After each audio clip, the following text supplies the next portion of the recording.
Et je reconnais Monsieur le député de Nicolet-Yamaska. Merci, Monsieur le Président. J'aimerais déposer la motion suivante conjointement avec les députés de Crémazie, de Groux, de Mercier, de Lobinière. Et même si on nous prive souvent du droit d'être conjoint, il me fait plaisir d'inclure le député de Drummond conjoint sur cette motion qui se lit comme suit. Que l'Assemblée nationale réaffirme le droit inaliénable des citoyens du Québec de manifester publiquement dans le respect des lois. Très bien. Alors, merci, Monsieur le député. Y a-t-il consentement pour débat de cette motion? Consentement, Monsieur le Président, pour que nous puissions débattre de cette motion avec des interventions de l'ordre de 3 minutes par intervenant. Et dans l'ordre, je crois que l'entente était la suivante, que le député de Nicolet-Yamaska ouvre le débat, suivi du collègue de Drummond, suivi du collègue de Lobinière, de la collègue de Lobinière, excusez-moi, du collègue de Groux qui voulait intervenir, du collègue de Mercier, de la députée de Crémazie, et le ministre de la Sécurité publique clôturait le débat. Et qui d'autre veut intervenir? Je l'ai déjà dit, ne rien craindre, je fais... Et je suis sûr qu'il aurait remarqué. Alors, je comprends si qu'il y a oublié. entente pour débattre de cette motion, donc des interventions de 3 minutes. Plusieurs intervenants, en commençant par Monsieur le député de Nicolet-Yamaska. Monsieur le député. Merci, Monsieur le Président. Évidemment, cette motion-là, sur le fond, est assez universelle et générale, mais il y a aussi un débat très ponctuel au Québec en ce moment qui nécessite une telle motion, je pense. C'est celui du mouvement étudiant contre la hausse des frais de scolarité. Et dans ce débat-là, qui devient un peu chaud par moment, les étudiants ont des droits et des responsabilités, bien sûr, et les forces de l'ordre ont aussi des pouvoirs et des responsabilités. Les étudiants ont évidemment le droit de se faire entendre, de se réunir et d'affirmer publiquement leur position sur quelque sujet que ce soit, sans avoir à faire face à un usage abusif de la force de la part de la sécurité publique. Ils ont aussi le devoir de respecter les lois parce que, d'une part, ils vont devoir assumer les gestes illégaux qu'ils pourraient poser et aussi, ça pourrait nuire à leur cause en crédibilité s'ils ne respectaient pas les lois en place pour faire entendre leur message. Du côté des forces de l'ordre, il ne faut pas oublier aussi qu'ils ont la responsabilité de la sécurité civile, c'est-à-dire la sécurité de tout le monde, y compris les manifestants eux-mêmes, même si les manifestants peuvent parfois avoir un message contraire à celui du gouvernement qui contrôle ces forces-là. La responsabilité des forces de l'ordre, c'est de s'assurer la sécurité de tous, y compris les manifestants. Et on doit s'attendre de la part de ces gens-là aussi à ce qu'ils ne fassent pas un usage abusif de la force ou qu'ils ne fassent pas preuve d'un peu trop de promptitude à sortir la matraque. Et je pense que récemment, des deux côtés, il y a eu des débordements, à la fois des gestes posés par les manifestants qui souvent n'étaient même pas reliés à la cause comme telle, mais qui étaient des gens qui profitaient de l'occasion pour se défouler. Et on croit voir aussi à l'occasion du côté des forces de l'ordre des gens un peu trop prompts à charger ou à utiliser de la force un peu abusive contre des étudiants qui sont là pour manifester pacifiquement. Donc, j'invite les deux côtés de ce débat-là d'agir de façon civique, évidemment, et de respecter le droit de ces manifestants-là, de ces étudiants-là, de faire entendre leur message publiquement. Et je réinvite d'ailleurs la population du Québec en entier qui est contre la hausse des frais de scolarité à venir manifester en grand nombre demain. Il y a une grande marche à Montréal et dans d'autres villes du Québec. Je les invite à se manifester et se faire entendre pour que le gouvernement recule sur sa décision de hausser les frais de scolarité. Merci, Monsieur le Président. Merci à vous, Monsieur le député de Nicolet-Yamaska. Je reconnais maintenant Monsieur le député de Drummond. Merci, Monsieur le Président. La démocratie, ce n'est pas que voter une fois ou environ 4 ans selon le bon vouloir stratégique du Premier ministre. La stratégie, ce n'est pas un assujettissement aveugle à ce que sont nos institutions. La démocratie se nourrit de la confiance qu'on a dans nos institutions, mais encore davantage de la confiance qu'on a dans les gens qui les animent. Les plus mauvaises institutions, avec les meilleurs des gens, auraient pu donner un gouvernement comme celui de René Lévesque, et les meilleures institutions, avec de moins bonnes gens, pourraient donner un gouvernement qui refuse d'écouter 200 000 étudiants en grève. C'est essentiellement une question de confiance. Et lorsque tu la perds, il y a d'autres manières que les gens peuvent utiliser pour s'exprimer, et les étudiants en donnent un exemple clair et légitime. Je suis même très fier et très impressionné de voir l'ampleur soutenue de leur mobilisation, et je suis convaincu que le message qu'ils veulent transmettre passe de mieux en mieux et de plus en plus. Évidemment, ça ne justifie pas la casse.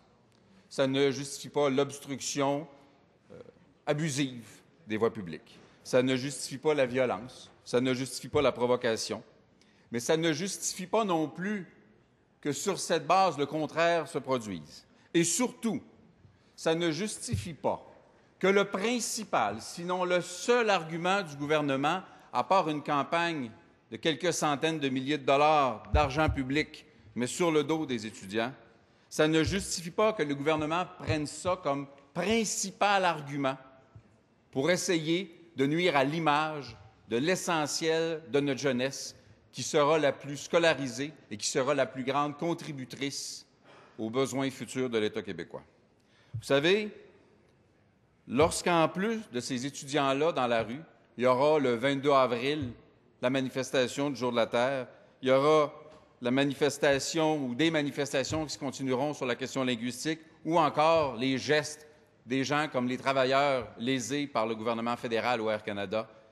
Ce sera la preuve que la démocratie a absolument besoin de cet outil complémentaire du droit à se mobiliser et à s'exprimer. Et j'ai l'impression que tout ce que ces gens-là sont en train de dire, ou au moins de demander, c'est qu'il y a un long hiver de près de 10 ans qui s'achève. Merci, M. le Président. Merci à vous, Monsieur le député de Drummond. Je cède maintenant la parole à Madame la députée de Lotbinière. Monsieur le Président, loin de moi l'idée de penser qu'une manifestation ne doit pas se faire. Elle doit se faire. C'est sain pour notre démocratie. J'aime que les jeunes militent. J'aime que les jeunes s'impliquent. Mais ça ne justifie pas la casse. Ça ne justifie pas non plus l'obstruction des voies publiques. Il y a eu des manifestations illégales et je salue le travail des policiers qui ont été patients, qui ont fait ça de façon professionnelle, ici comme hier sur le boulevard René-Lévesque. Québec a été le théâtre de plusieurs manifestations. Le travail des policiers que j'ai pu observer a été fait de façon impeccable. Les manifestations comme la Marche bleue, la manifestation pour choix, la manifestation des cols rouges, c'était des milliers et des milliers de personnes. Ça s'est fait dans la sérénité. J'appelle les étudiants à imiter ce genre de manifestation-là pour avoir l'appui du plus grand nombre. Je ne crois pas, Monsieur le Président, que c'est d'envoyer un message positif que de venir manifester à une température de 12 degrés avec un masque. Je crois que c'est d'entacher un mouvement qui pourrait se faire pacifiquement, c'est d'envoyer un mauvais message. Et, Monsieur le Président, sur ce, je salue l'engagement de nos gens. Très bien. Merci, Madame la députée de Lotbinière. Je reconnais maintenant Monsieur le député de Groux. Merci, Monsieur le Président. Le droit de manifester pacifiquement est contenu dans la Charte canadienne des droits et libertés. et c'est notamment pas un problème. C'est d'agir dans l'illégalité qui en est un. Mais comment plus de 200 000 étudiants font pour se contenir dans une situation où l'illégalité, elle est aussi partagée des deux côtés, notamment quand le gouvernement ne respecte pas les dispositions de la Déclaration universelle des droits de l'homme, qui, à son article 26, notamment, dit que l'accès aux études supérieures doit être ouvert en pleine égalité à tous en fonction de leur mérite et non pas en fonction de la capacité de leurs parents de payer. Un autre pacte qui a force de loi partout au Canada, qui a été entériné par le Québec. Il s'agit du pacte international relatif aux droits économiques, sociaux et culturels, qui est entré en vigueur en 1976. À son article 13, le gouvernement doit, je pense toujours, Monsieur le Président, respecter les lois. L'article 13 qui fait œuvre de loi, à son paragraphe C, dit « L'enseignement supérieur doit être rendu accessible à tous en pleine égalité, en fonction des capacités de chacun, on l'a déjà entendu, par tous les moyens appropriés et notamment par l'instauration progressive de la gratuité. Être étudiant universitaire, Monsieur le Président, je serai dans la rue. Être député, je serai dans la rue. » Merci, Monsieur le député de Groux. Je cède maintenant la parole à Monsieur le député de Mercier. Monsieur le Président, le gouvernement, son ministre de l'Éducation, sa ministre de l'Éducation et son ministre de la Sécurité publique savent pertinemment que des centaines et des centaines de milliers de Québécois dans toutes les régions du Québec et des dizaines de milliers d'étudiants depuis plusieurs mois manifestent dans le respect le plus total des lois, de manière pacifique, de manière énergique, mais toujours pacifique. il y a une infime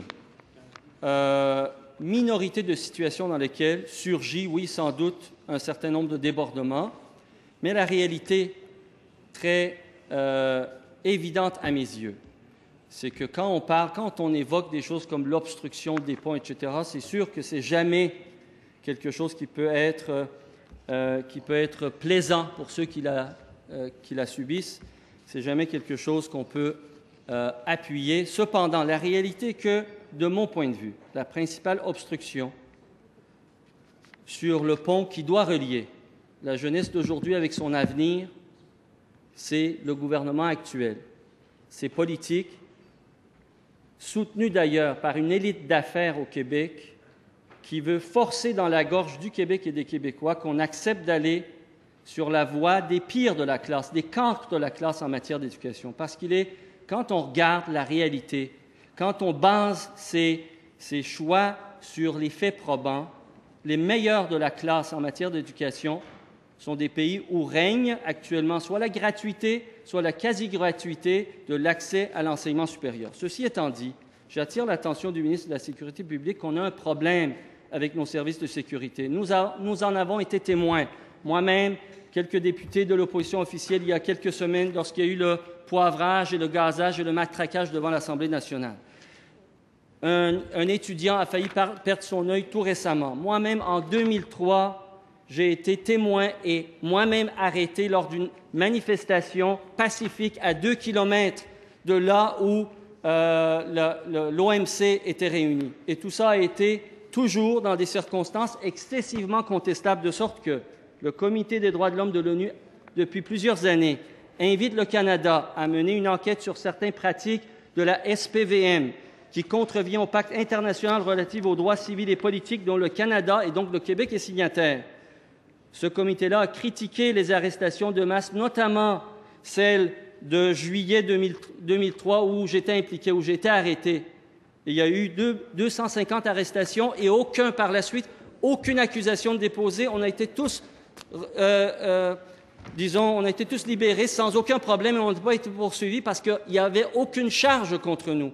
Et c'est les mêmes pratiques maintenant que je vois se multiplier et s'aggraver jusqu'à aller jusqu'à la provocation. Alors j'invite le ministre... Très bien.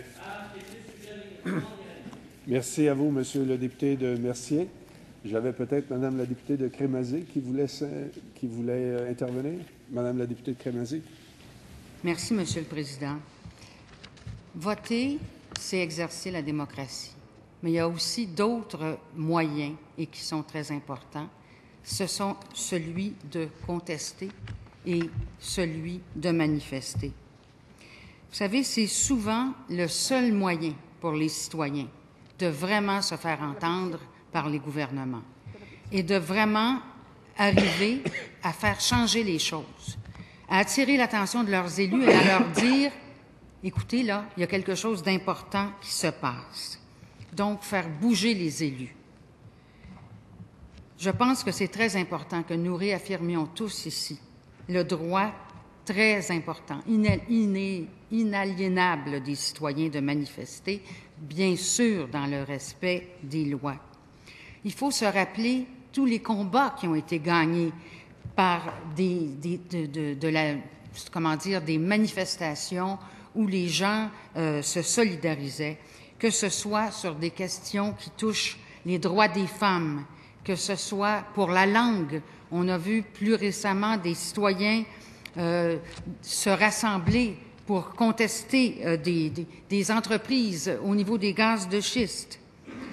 Maintenant, ce sont les étudiants. Et hier, c'était aussi les travailleurs de la compagnie Aveos. Ces gens-là veulent se faire entendre. On n'a pas le droit de les limiter à cet égard-là. Les étudiants sont dans la rue là, depuis 6 semaines. Ils font face à un gouvernement fermé qui refuse de leur parler, qui leur dit « J'ai pris une décision il y a 1 an et c'était la bonne ». Dans leur esprit à eux, et je les appuie en ce sens, une augmentation des frais de scolarité va réduire l'accès aux études pour de nombreux jeunes de familles de la classe moyenne, et pas simplement pour leur génération actuellement, mais pour toutes celles qui vont suivre. Alors, ils font œuvre utile, Monsieur le Président, on doit les appuyer et on doit donc dire tous ensemble ici qu'ils ont le droit de faire ce qu'ils font et le faire dans l'ordre. Merci. Merci, Madame la députée de Crémazie. Je reconnais enfin Monsieur le ministre responsable de la Sécurité publique. Monsieur le Président, dans une société démocratique, il est évident que le droit de manifester est un droit qui est inaliénable. Et je pense qu'il n'y a aucune difficulté à s'entendre là-dessus avec tous les gens qui ont présenté la motion. On a ajouté dans le respect des lois, et je pense que c'est le point important où il y a le plus grand malentendu. Actuellement, le député de Mercier a souligné qu'il n'était pas plaisant de fermer des ponts. Notre point de vue, c'est que ce n'est pas une question d'être plaisant ou non. C'est illégal, ce n'est pas permis et ce ne fait pas partie d'une manifestation pacifique. Notre point de vue est très différent. Alors, je ne veux pas aller sur le fond de la question des droits de scolarité. Nous avons un point de vue, le Parti québécois a un autre point de vue, la CAQ a un autre point de vue. Nous sommes au milieu. Le Parti québécois veut, à toute fin pratique, éventuellement abolir les frais de scolarité et la CAQ, elle, veut les augmenter. Bon, on fait un débat ici, je pense, tout à fait légitime entre élus. Ce débat-là est un débat fort important, mais il se fait de façon démocratique.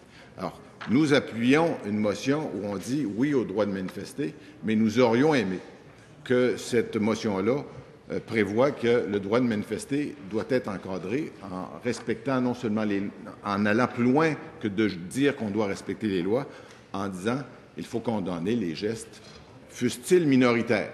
Je rejoins le député de Mercier là-dessus. Je pense que c'est un petit groupe minoritaire qui fait de la casse, qui fait de la violence et qui fait déraper les manifestations étudiantes, malheureusement. Mais il faut pouvoir condamner ces gestes-là. Et malheureusement, le principal leader des manifestations étudiantes, Gabriel Nadeau-Dubois, ne les condamne pas. Il ne dit pas qu'il est pour, mais il ne dit pas qu'il est contre. Il dit, je le cite ici, on n'a pas attendu, à une question où on lui demandait, on n'a pas attendu condamner la façon des débordements des dernières semaines. Il a répondu, à la coalition, notre approche en est une de dissociation. Notre rôle n'est pas de materner ni de dire quelle est la bonne ou la mauvaise manière de lutter. Quand on apprend qu'il y a des initiatives, notre première préoccupation, c'est la sécurité.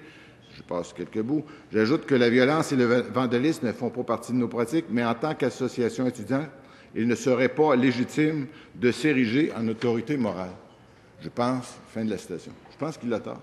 Je pense qu'un leader étudiant a des responsabilités et qu'il doit le dire explicitement qu'il condamne les gestes de violence si on veut éviter des débordements. Et oui, je pense que la solution passe par les urnes, Monsieur le Président. Dans les sociétés antérieures, on passait par la violence pour régler les conflits entre les divers groupes de la société. Aujourd'hui, on passe par les urnes, on passe par un Parlement, on passe par des votes, et c'est la façon de régler nos différends. Quand nous avons voté, nous ne sommes pas nécessairement d'accord sur le résultat, mais nous sommes d'accord sur le moyen que nous avons pris pour parvenir à cette décision. Merci. Merci à vous, Monsieur le ministre de la Sécurité publique. Est-ce que cette motion est adoptée, Monsieur le député Nicolas Yamaska? Vote par appel nominal. Je comprends qu'il y a 5 députés, 4 autres députés qui vous appuient. Oui. Alors, vote par appel nominal qu'on appelle les... Président, en fonction de l'article précis, je vous demanderai de reporter ce vote après la période de questions demain. Très bien. Alors, le vote sera reporté à demain après la période des questions.